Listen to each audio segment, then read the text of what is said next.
Hello again. Well, we're just going to look at the Ecomax range of combination boilers and system boilers, which was the predecessor to the Eco10. In my opinion, probably the best condensing boiler that Vaillant have ever made. This is the Ecomax boiler here. This is a combination boiler, 828/2E. Very difficult to distinguish from the Turbomax because it's got virtually identical fascia panel.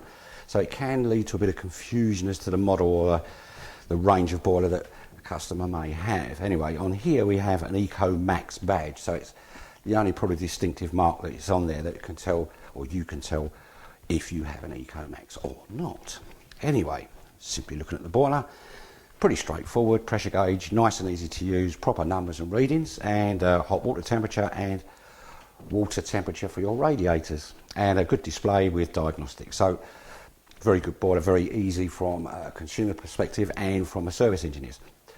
But the boiler generally, from a service engineer's perspective, is a bit of a dream really, to be honest. Mainly because it is pretty much bomb-proof. Very little goes wrong with them, very reliable units and very easy to work on. Generally speaking, all the components are very well made and aren't prone to failure.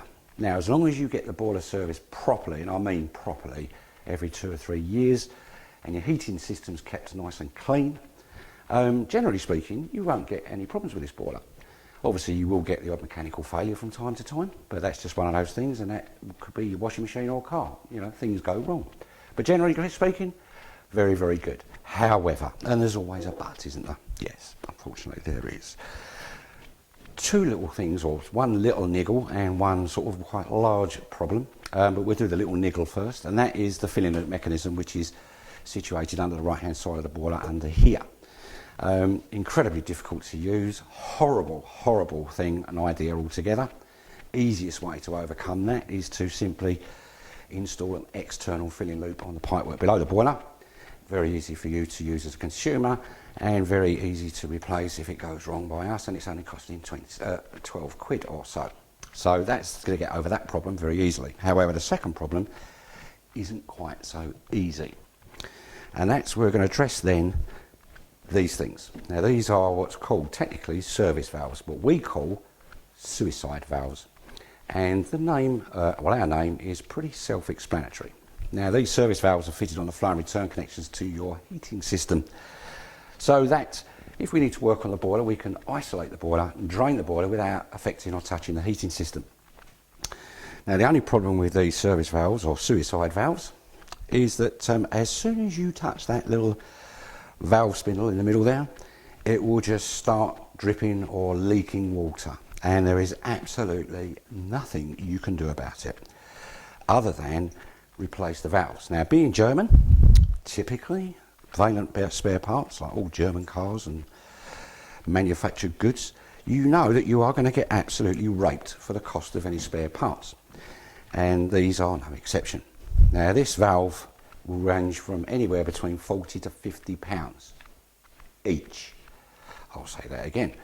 This valve will range somewhere between 40 to 50 pounds each. Now, if you do servicing properly, and there's a lot of chaps out there that do, including us, when we do a full scope service on your boiler, we will want to look at this thing. This is called the expansion vessel. Now, to be able to test and check the pressure in there, we need to empty the boiler or drain the boiler, which means we will have to operate your suicide valves. And that also means that when we touch them, they could start leaking. So what should have been just a straightforward process could end up costing you, the customer, the best part of £100, because these will need to be replaced, and there is absolutely nothing anyone can do about it. It's just a fact of life. Now obviously, once we've operated these and drained the boiler, we can then check and test your vessel, and then we can repressurise it, and then when we set the boiler back up, basically we shouldn't need to use these again until next time. But unfortunately they are so wholly unreliable, these can be a very expensive menace.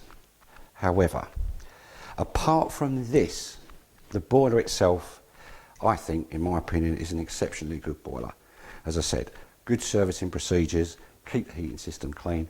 It will go on and on for years and years and years, but unfortunately the one major drawback will be the suicide valves. So you have been warned, If the boiler is serviced properly, don't be surprised if you end up having to pay to have the service valves replaced.